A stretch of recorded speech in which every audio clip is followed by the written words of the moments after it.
Assalamualaikum, peace. It's Nyla, Coach Nyla. Assalamu alaikum, peace. It's Fatimah, Coach Fatimah. All right, YouTube. Give us a quick second. We are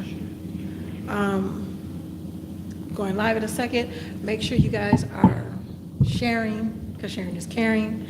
Make sure you click that bell if you haven't already so you can be notified, but I'm pretty sure since you're here right now, you are notified, so you probably clicked that bell already.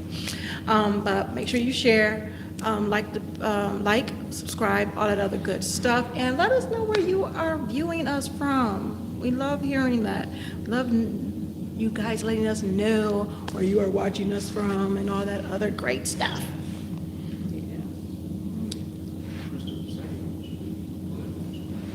Can't see.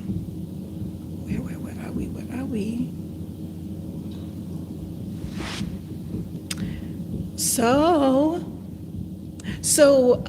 you guys, we're going to be talking about getting yourself together, what that means, possibly pretty much like three, I'm going to give you like some of our favorite tips in getting yourself together and different sections of your lives or things as far as that. Together. So yes. What that means. Wow, I'm looking all crazy. See, that's how you know we live. You heard all that. So yes. And what does it mean for you? Also, you guys have any questions? Make sure when you put them in the comments, you put question marks before and after, just because we really want, we get a lot of comments that come through and we want to be able to spot out the questions without having to really comb through the comments. I want to get to them ASAP, all right? Cool. Yeah, we had this discussion about what getting yourself together has meant for us personally and individually. I know, like, if you're new, this should be going without being said, but my co-wife and I do not share a brain. So we have our own practices every day that we do that help us stay on track to getting our own personal lives together as individuals.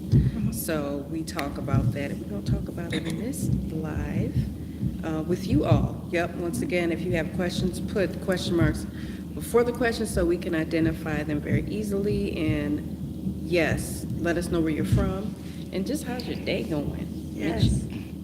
Again, for those who just are joining us, Assalamu alaikum, peace, Nyla, Coach Nyla. Assalamu alaikum, peace. It's Fatimah, Coach Fatimah. Coach Nazir. Trying to do the tech stuff.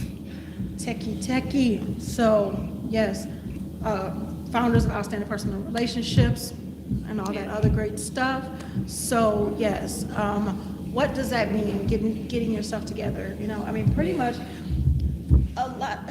our relationships, in order to have outstanding relationships, in order to have fulfilling relationships, we have to work on our relationship with ourselves. We have to be the ones who spearhead that stuff. We can't look for other people to allow us to have great relationships. Even if we're having relationships with other people, we still got to look to what we are doing and how we are putting ourselves out there and coming across and all that other good stuff.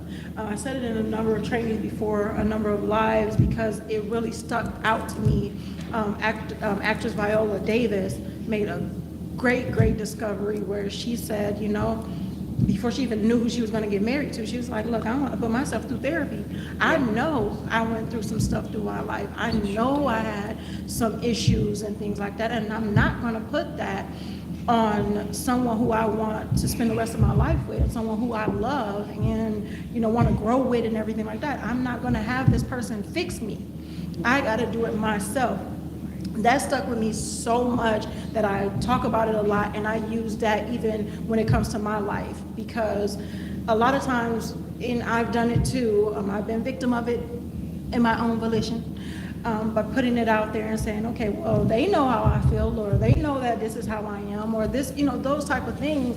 It's like, do you really want to come across as that person? Do you really want to be that person where people have to walk on eggshells around you, or people have to try to figure out what it is that you're thinking at the particular time that you're thinking it because you're not putting it out there for them? You know, you wouldn't want anybody to do that to you, where, you know, they're like, well, you already know, or you should have known that I was feeling this way because how I was staring at you or scoffing at you, whatever.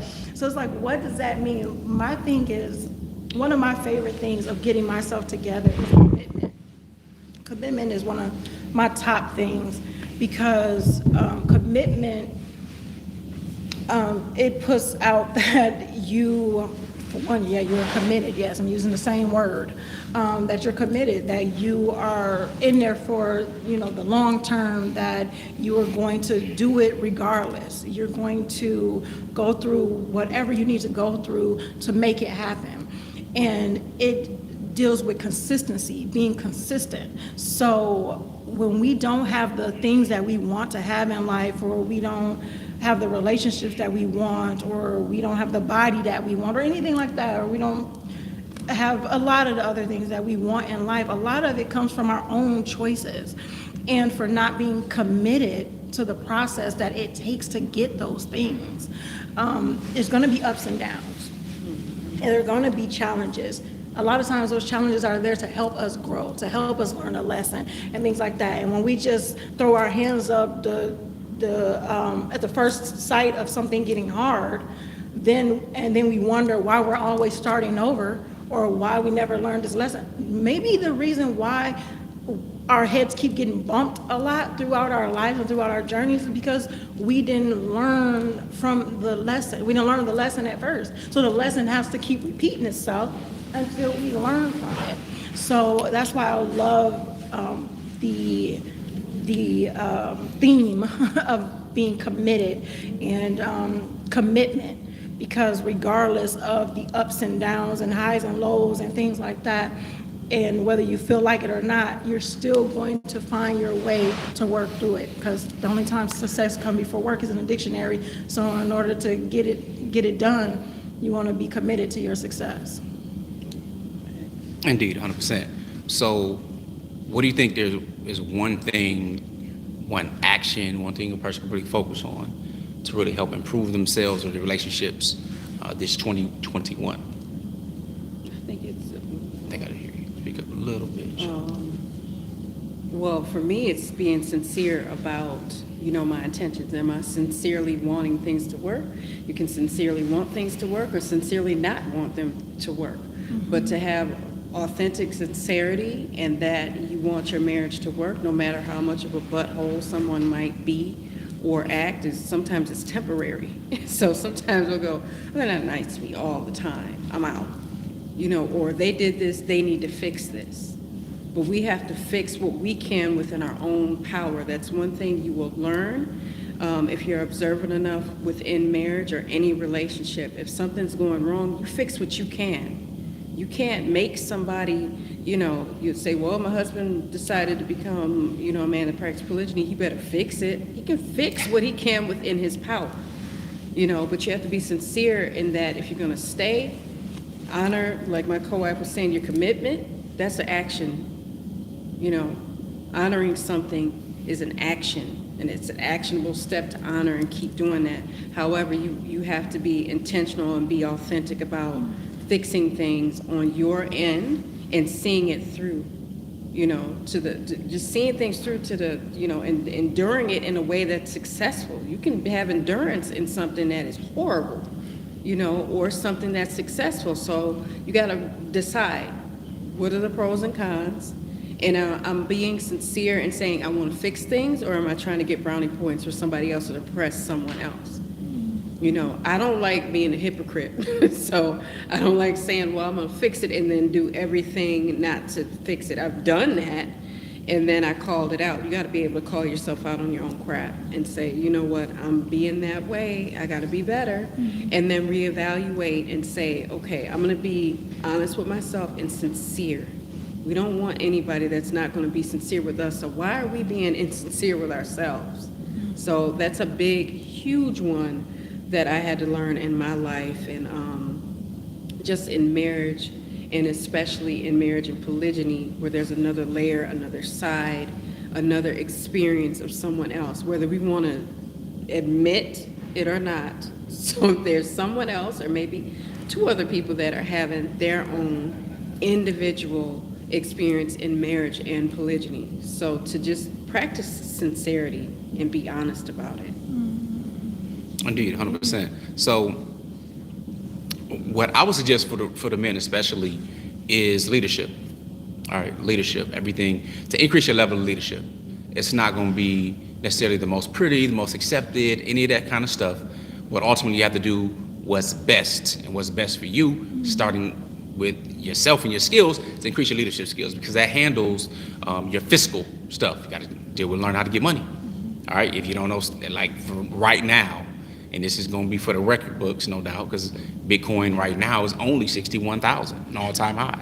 A year and maybe a few days ago, it was at 3,700 something. I was letting people know you need to buy. But point is, leadership handles that fiscal part, but also your physical part, also your mental, your spiritual. So it handles all these other areas. So the one thing that's really going to help you out more, and especially for the brother who's asking the question, he says, he asked a question, he wants to know how to convince a lady to practice polygyny, all right, or be more open to the idea of it. One, increase your leadership skills and attract those who are already interested in it or open to it. All right, the next part says, do I need to first give her dawah so she accept the dean, and so on and so forth. Well, the fact of the matter is, when you increase your leadership and you attract these different types of things in your life, circumstances, opportunities, and everything else, it changes things. Leaders don't have to convince, all right, you influence. So that's there's a big difference between the two. I remember, what's the saying? A man convinced against his will is of the same opinion still. If you got to convince and go over and over and over, it's probably not necessarily meant to be. And I'm not one that supports that anyway. As a Muslim, one who clearly practices Islam is go marry a Muslim. That's already what's best.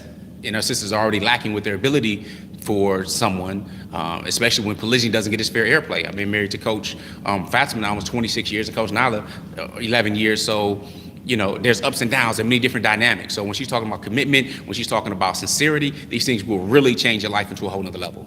All right. But you have to be honest and humble enough to accept that, because our biggest challenge isn't from the outside. Our biggest challenge is our own egos and getting out of our own way, being able to humble ourselves. And I'm speaking from experience. I'm speaking from experience. When I try to force them to think I know the best way necessarily, it may be a good way, but there's some way that's better. And there are lessons I had to learn. Okay, and that's just called experience if you learn the lesson. Other words, you just become an idiot because you continue doing the same old thing, thinking something's going to change. All right, so increase your leadership skills, because that helps with your influence. And the first person you have to influence is you. So when you don't feel like it, you get up and get it done. All right, so that's just that point. We wanted to go live today. It wasn't a planned live. As you can see, we don't normally go live at this time or day. But we were filming some other stuff and everything for our RMIC members, because I'm going to be going live tomorrow, really training on getting your ish together. All right, and I'm talking more to the men, but of course the ladies are involved, our RMIC members. This is a private live stream just for our members with Relationship Mastery Inner Circle. So if you don't know about it, outstandingpersonalrelationships.com/RM. You can get more details and information about it. And I'm only laughing because we just recorded something else for our RMIC, and we were just talking about how horrendous the video was that we did, and we had to admit it. We had to be humble, and we changed it. So with that, if there's a couple other questions, maybe we can address something in particular. All right. So the question I was talking about real quick, the brother guy asked, he said, what's my man talking about? Okay, skip all that. He said, first of all, where y'all coming from? All right, see our sister Krista from St. Louis. Hey, peace. F1 J, alhamdulillah, we trying. Rancho Cucamonga, love Cali. First need to give her dawah. Yeah, Romeo, that's a whole different level. You know what I'm saying? First you got to ask yourself, there's a lot of different questions, a lot of different moving parts with that. So I don't suggest it. Can you give a quick rundown on the financial responsibilities of having more than one wife? First of all, there's no quick rundown. All right, ain't no quick rundown other than you need to be getting your stuff together, period. All right, so that means you're increasing your means or you're minimizing your expenses. And if increasing your means, minimizing your expenses mean you have to go somewhere else, you got to move from Rancho Cucamonga, California to, Nashville, that's one way to do it. Or to, a different country, that's another way to do it. But you got to first of all recognize you becoming a leader, figuring out what your responsibilities are, and you taking care of yourself. A lot of people think they are men in particular. They say, I'm a man, I'm grown. Being grown does not necessarily make you a man, it just make you man-ish. All right, because as a man, you're able to stand on your own feet, take care of yourself, be independent, not dependent on someone else for your sustenance and things like that, other than the one who created you and gave you your abilities and skills. So if you don't have that down, then we need to work on becoming a man. Then there's a whole step from becoming a man to a man of value to becoming a king. It's a whole process, and it's not a quick rundown. Matter of fact, I talk about that in a 5-day successful marriage course, the King's Edition. Nevertheless, Romeo, if you don't know about our stuff and you're not on the email list, definitely get on that, because you can download the checklist, the 5 keys to a successful fulfilling marriage, especially in polygyny. You can download that right away, or join us in our private Facebook groups. I'm talking too much already. All right, if there's no more questions, we're going to wrap it up. I mean, it was a short, impromptu live. I want to give you something to deal with. Now, Abdulaziz is out in Nigeria. That's the only thing I know how to pronounce on that, other than Kwara State. All right, Judge Stamper, good to see you, sir. Appreciate you and your wisdom for the fam. And wa alaikum assalam wa rahmatullahi wa barakatuh, everyone. And peace. I guess we can end with some GLC. We don't need to go long at all. All right. Well, guys, make sure you are going intentionally, Loving fearlessly. And connecting on a higher level every single day. Assalamu alaikum. Peace. Assalamu alaikum.